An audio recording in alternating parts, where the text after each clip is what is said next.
This year, 2021, marks 30 years since one of Queen's greatest albums were released, Innuendo. Their 1991 release is significant for several reasons, most notably due to Innuendo being the last album the band released while Freddie Mercury was still alive. Now, my instincts tell me to analyze the singles for this masterpiece, yet they have been discussed to death. That's why I thought I'd change things up a bit, choosing to instead revisit some of Innuendo's most intriguing non-singles. Don't Try So Hard. The song's lyrics address the topic of overcoming hurdles in life, although it's important to not try so hard. In other words, not taking life too seriously, as you will fall, but you've got to be able to continue and never give up.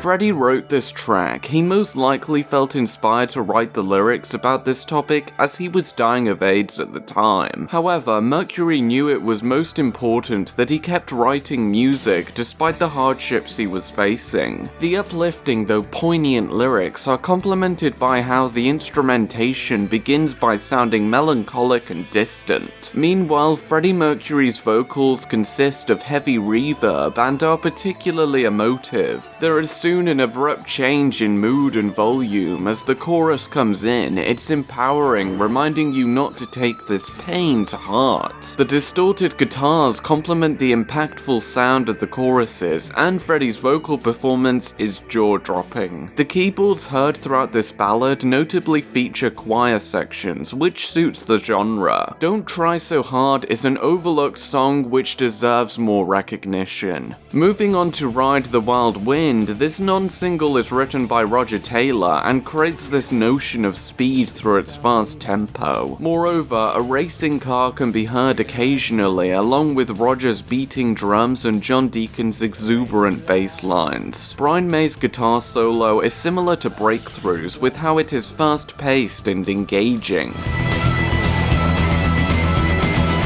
The original demo features Roger Taylor's vocals rather than Mercury's, and it's interesting to hear. Gonna ride the whirlwind. Speaking of vocal performance, you feel as though the singer is speaking to you directly with lyrics such as "Let me be your guide." Lyrically, Roger tells listeners to not be scared of the danger we face in life, rather we should embrace it. In many ways, Ride the Wild Wind reflects life, as life is chaotic and unpredictable. The only choice we have is to ride it, making the most of every day we have.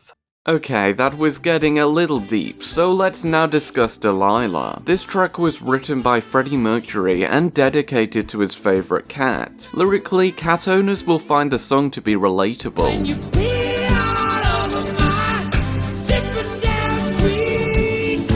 Of course, the number is ridiculous, though it's humorous and adds an upbeat vibe to Innuendo through the number's playful sound. Despite this, Brian May has stated that he hates Delilah. Speaking of May, he utilized a talk box for his guitar solo. The effect essentially allows you to modify the sound of an instrument's frequency. Undoubtedly, the most unique element of this song is the meow sounds.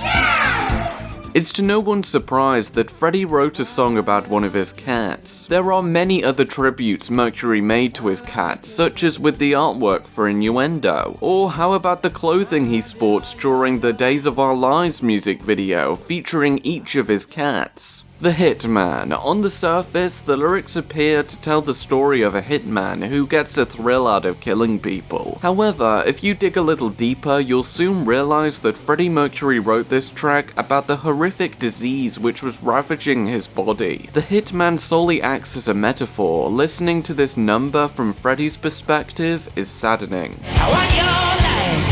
This interpretation is only further reinforced through lines such as "Ain't no escaping, don't run and hide." The original version of the single was on keyboards, yet Brian May changed it to sound heavier. I found the heavier sound of the song to better suit its upsetting lyrics. I'm the hitman, now don't you cry.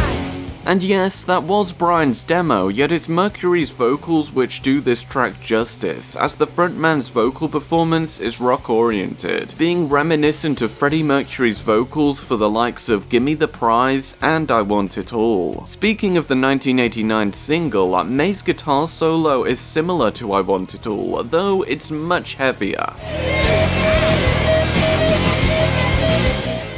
In terms of Bijou, I've always found this track to be particularly emotive and unmistakable. This is mainly due to its lack of vocals from Freddie, rather all we hear is the sound of Brian May's poignant, lonely guitar. It's important to remember that this number was written by both Mercury and May. The instrumentals reflect the sadness of Freddie Mercury's final years. The lonely guitar represents Freddie having to come to terms with his disease and eventual death. Although this is contrasted by how the lyrics touch on two lovers spending the rest of their lives together. It could be said that Mercury wrote this song about his relationship with Jim Hutton, addressing how they will always be together. The synth chords in the background complement the guitar and add to the sadness of Bijou. Originally, the track was entitled Inside Out.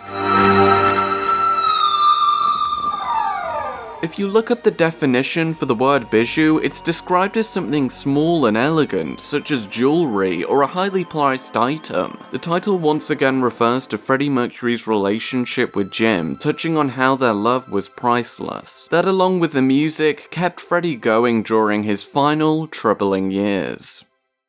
In conclusion, the non-singles which I've discussed today from Innuendo are all unique and intriguing. Each have something new to offer, if that be from the fast-paced sound of Ride the Wild Wind to the poignant ballad Don't Try So Hard, which details Mercury's need to carry on working with Queen right till the end. If you enjoyed this video, please make sure to show your support, and until next time, have a great day, and bye.